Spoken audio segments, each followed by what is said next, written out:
దేవునికి స్తోత్రము. అనుదిన దేవుని వాక్య ధ్యానమునకై ఈరోజు 2025 సంవత్సరము సెప్టెంబర్ నెల 13వ తారీఖు. ఈరోజు ధ్యాన వాక్యము పరిశుద్ధ గ్రంథము నుండి మార్కు సువార్త 11వ అధ్యాయము 12వ వచనాన్ని మనము ధ్యానించుకుందాము. ప్రియ దేవుని బిడ్డలారా, మీకు ప్రభువు నామమున శుభములు దీవెనలు కలుగునుగాక. నేటి ధ్యాన వాక్యాన్ని ధ్యానించుకునే ముందు పరిశుద్ధ గ్రంథము నుండి ధ్యాన వాక్యాన్ని ఒకసారి చదువుకుందాము. మార్కు సువార్త 11:12. మరునాడు వారు బేతనయ నుండి వెళ్ళుచుండగా ఆయన ఆకలిగొని ఆకులు గల ఒక అంజూరపు చెట్టును దూరము నుండి చూచి దాని మీద ఏమైనాను దొరుకునేమో అని వచ్చెను. దాని యొద్దకు వచ్చి చూడగా ఆకులు తప్ప మరేమీ కనబడలేదు. ప్రియ దేవుని బిడ్డలారా, నేటి ధ్యాన వాక్యము ఎండిన అంజూరపు చెట్టు గురించి ధ్యానించుకుంటున్నాము. ప్రియ దేవుని బిడ్డలారా, ఆకలిగొని ఉన్నటువంటి యేసుప్రభు వారు ఆ చెట్టు కనిపించగానే, అంజూరపు చెట్టు కనిపించిన వెంటనే అక్కడ ఏమైనా ఆకలి తీర్చుకుంటానికి అక్కడ ఏమైనా దొరుకుతాయేమోనని ఆశతోనూ ఆకలితోనూ అంజూరపు చెట్టు దగ్గరికి వచ్చారు. ఎందుకు వచ్చారు? దూరం నుండి చూడగా ఆ చెట్టు నిండా పచ్చటి ఆకులు కనిపించినాయి. ప్రభువారు చాలా ఆశపడ్డారు. తప్పకుండా చక్కని ఆకులు పచ్చని ఆకులు కనిపిస్తున్నాయి, చెట్టంతా ఆకులేను, తప్పకుండా అక్కడ పండ్లు దొరకకపోతున్నాయా అని ఆశతో వచ్చారు. అయితే యేసుప్రభు వారు యెరూషలేము జయప్రవేశం తర్వాత జరిగిన విషయం ఇది. ఆయన మరుసటి రోజు యెరూషలేముకి ప్రవేశించిన మరుసటి రోజు బేతనయ నుండి యెరూషలేము వెళ్ళు బాటలో ఈ సంగతి జరిగింది. ఎందుకు జరిగిందంటే, ప్రభువారు ఆకలిగొని ఉన్నారు. ఆకలిగొని ఉన్న మీదట ఆయన ఆ వెళ్ళే బాటలో ఆ చెట్టు దగ్గరికి వచ్చారు.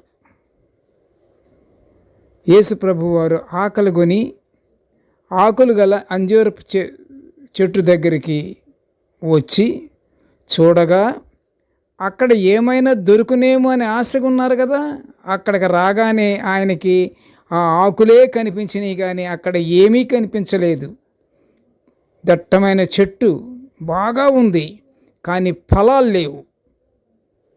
చెట్టు నిండా ఆకులే, పచ్చటి ఆకులు, ఫలాలు లేవు. ప్రభువారు ఆకలిగొనే సమయానికి ఆ చెట్టు సమీపంలో కనిపించినందున ఆ చెట్టు దగ్గరికి వచ్చారు. కానీ తేరిపార చూడగా ఫలాలు మాత్రం అక్కడ కనిపించలేదు. ప్రియ దేవుని బిడ్డలారా, ప్రభువుకు భౌతికమైన ఆకలి కంటే మహాలయములోనూ చుట్టూ జరుగుతున్న ఆత్మశూన్యత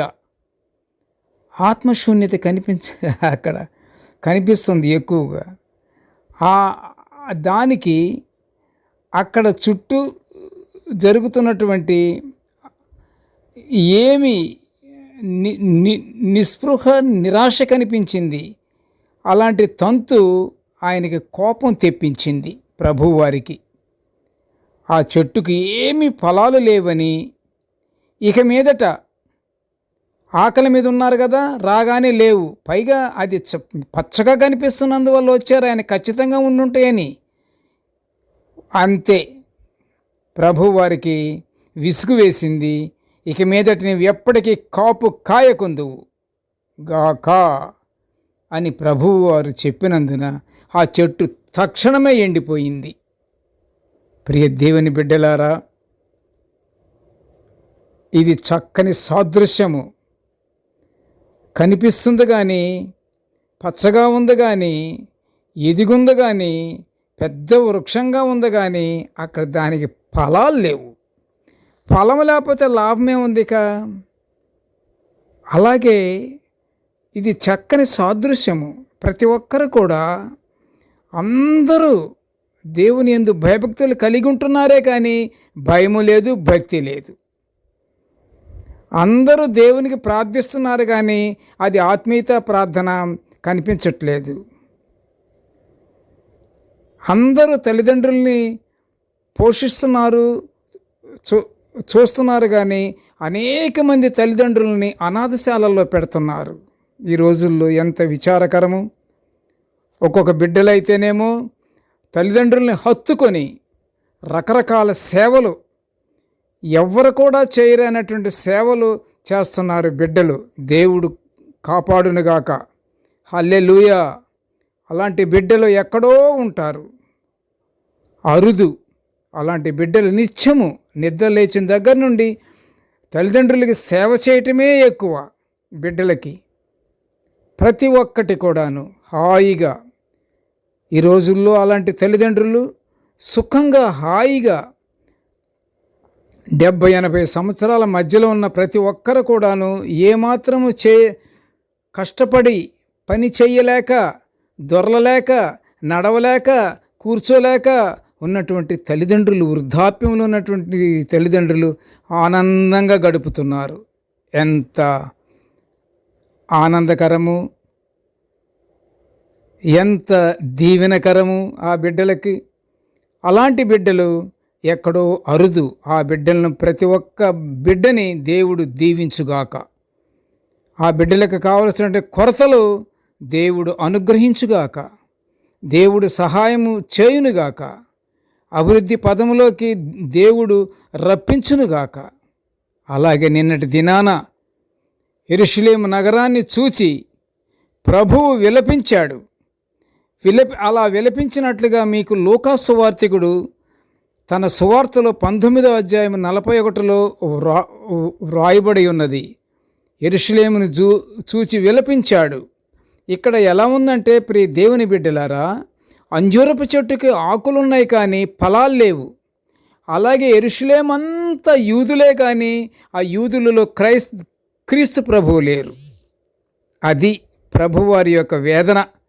ఆయన విలపించింది ఎందుకంటే, యెరూషలేము నగరాన్ని చూచి ప్రభు విలపించినట్లుగా వ్రాసారు అన్నాం కదా. లూకా సువార్తికుడు ఎందుకు విలపించాడు అంటే,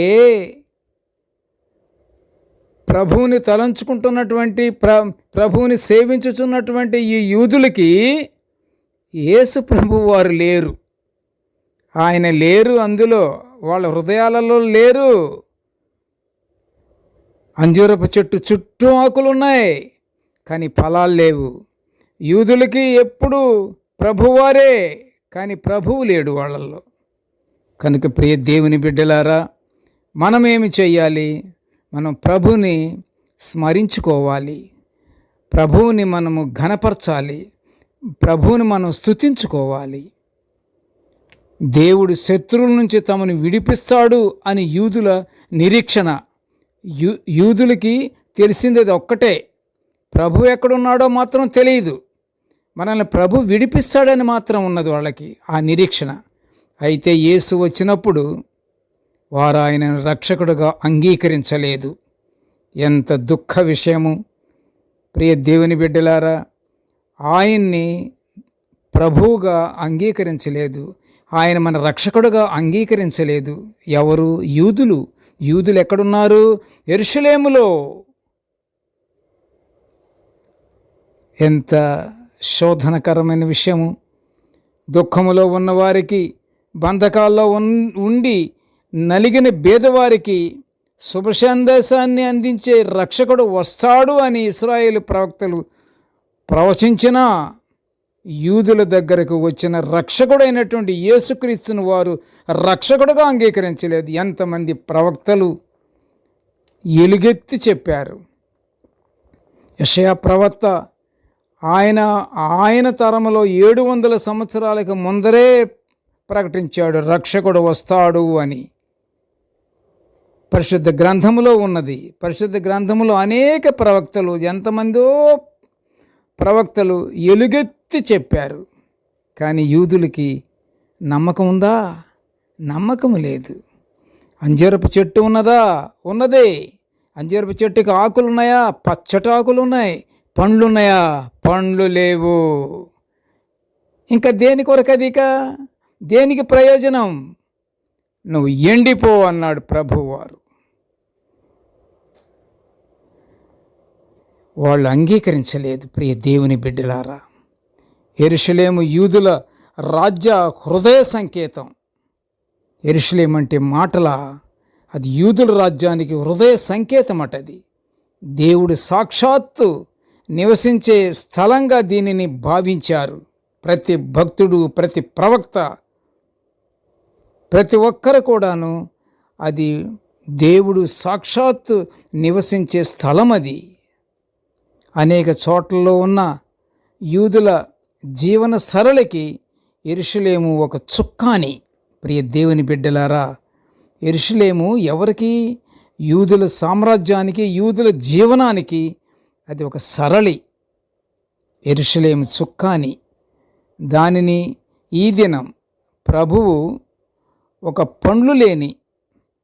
ఒక పండ్లు లేని అంజూరపు చెట్టుతో పోల్చారు. దేనిని పోల్చారు? ప్రియ దేవుని బిడ్డలారా, యెరూషలేముని దేంతో పోల్చామో? ఒక పండ్లు లేని అంజూరపు చెట్టుని. ఆకులతో చెట్టు పచ్చగా ఉంది కానీ ఫలాలు లేవు. అలాగే యెరూషలేం పట్టణం కూడా యూదులతో నిండి ఉన్నది. అంజూరపు చెట్టు దేనితో నింపబడి ఉంది? పచ్చని కొమ్మలతో, పచ్చని ఆకులతో. అలాగే యెరూషలేం పట్టణం కూడా పచ్చగానే ఉంది. ఎవరితో ఉంది? యూదులతో ఉంది. యూదులలో ప్రభువారు ఉన్నారా? లేరు. కనుక యూదులలో దైవ చింతన, నీతిమంతము ఎక్కడనూ లేదు.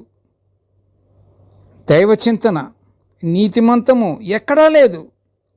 క్రైస్తవ జీవన యాత్రలో క్రీస్తుకు సమీపంగా జీవించడానికి ప్రభువు ఎన్నో అవకాశాలు ఇస్తూనే ఉన్నాడు. జీవిత పర్యంతమంతా ప్రభువారు అవకాశాలు కల్పిస్తూనే ఉన్నాడు. బిడ్డా, ఇదిగో అందుకో నా చెయ్యి నీకు అందిస్తున్నాను. చెయ్యి అందుకుంటానికి లేదు, రావట్లేదు.